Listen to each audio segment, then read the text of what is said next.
इस वक्त सीरिया का सबसे बुरा हाल है, बेहद बुरा हाल। और सीरिया के अंदर तुर्की के खेल को आपको समझना होगा। आपको पता है रजब तैयब एर्दोगान ने अपने मुंह से क्या कह दिया है?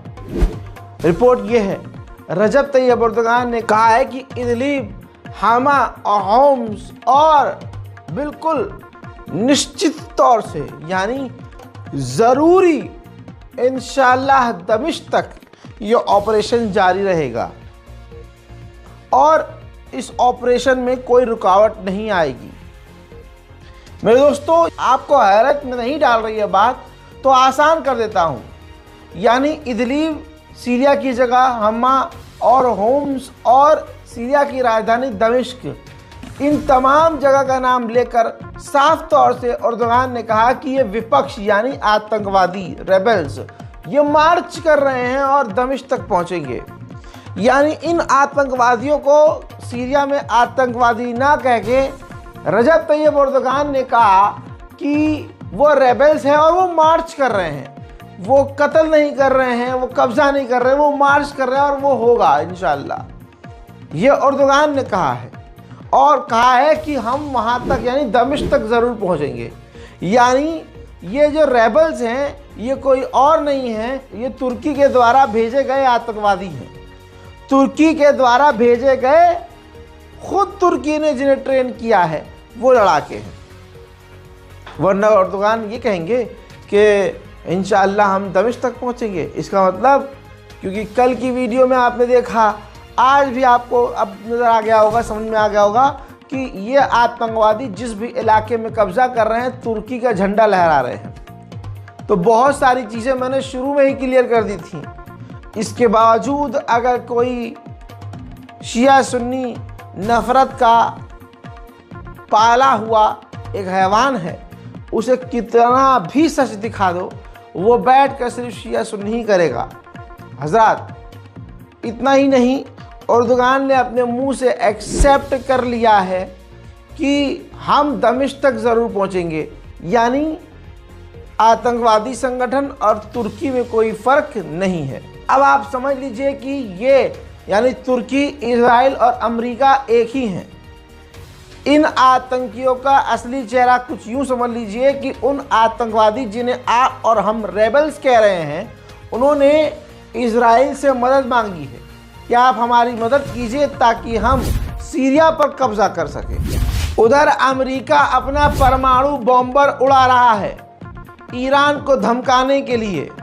याद रखिए, कोई मुस्लिम देश सीरिया के लिए नहीं बोल रहा है, न खड़ा हो रहा है। वाहिद ईरान ऐसा मुल्क है जो सीरिया के लिए सीधा मैदान जंग में उतर रहा है।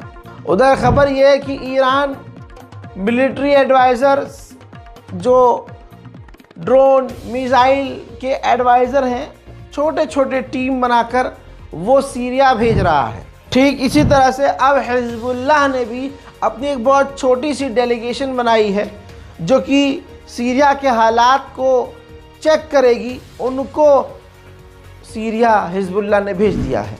वहाँ सीरिया में एडवांस लेवल की जंग चल रही है। रशिया के हेलीकॉप्टर इन आतंकवादियों के पास जो ड्रोन है उसे रोकने की कोशिश कर रहे हैं।